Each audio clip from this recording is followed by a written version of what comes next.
नमस्कार, मी विवेक सांगळे म्हणजेच भाग्य दिले तू मला या तुमच्या आवडत्या लाडक्या मालिकेतला राजवर्धन मोहिते. मान्सूनमध्ये सेटवरती शूट करताना कसं वाटतंय? हम्म, मस्त वाटतंय.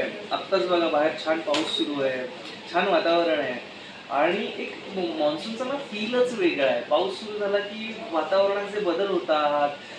असं काहीतरी चटपटीत खावंसं वाटतं, असं मसालेदार खावंसं वाटतं, गरमागरम खावंसं वाटतं. एक माहोलच वेगळा बनून जातो. लगेच तुमचा पिकनिकला जायचा मूड होतो. अर्थात शूटिंगमुळे जायला मिळत नाहीये मला. पण ज्या दिवशी सुट्टी मिळेल त्या दिवशी मी नक्कीच पिकनिकला जाणार.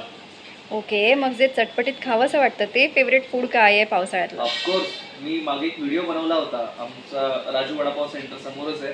कमाल वडापाव मिळतो. म्हणजे पहिल्यांदा म्हणजे मी मुंबईचाच आहे त्यामुळे वडापाव हे काय मला माझ्यासाठी नवीन नाहीये. कीर्ती कॉलेजचा आहे त्यामुळे तुम्हाला माहित असेल की कीर्ती कॉलेजचा वडापाव किती फेमस आहे.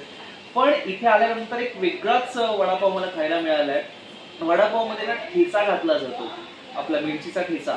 सो त्या आणि बाकी ज्या चटण्या आहेत त्या माइंड ब्लोईंग आहेत. तुम्ही प्लीज कधी अंधेरी ईस्ट MIDC ला आलात, तुंगा पॅराडाईज हॉटेलजवळ जेमिनी स्टुडिओच्या समोरच एक छान उत्तम राजू वडापाव सेंटर आहे. तिथला वडापाव कधी टेस्ट करा, कमाल असतो. ओके, आणि पावसाळ्यातला एखादा एक्सपिरियन्स, एखादी आठवण?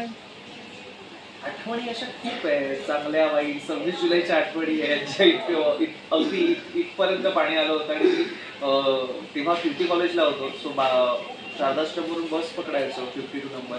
सो तिथून चालत घरपर्यंत गेलो होतो काळा चौकीला. ती एक आठवण आहे, एक वाईट आठवण आहे.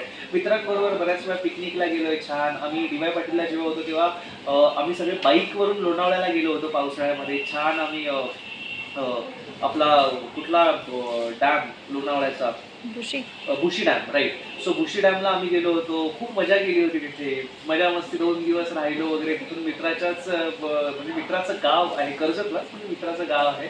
सो तिथे आलो होतो, त्याच्या फार्म हाऊसवर राहिलो होतो. त्याच्या बऱ्याच छान आठवणी आहेत. मजा येते पावसाळ्यात. Okay, thank you. थँक्यू.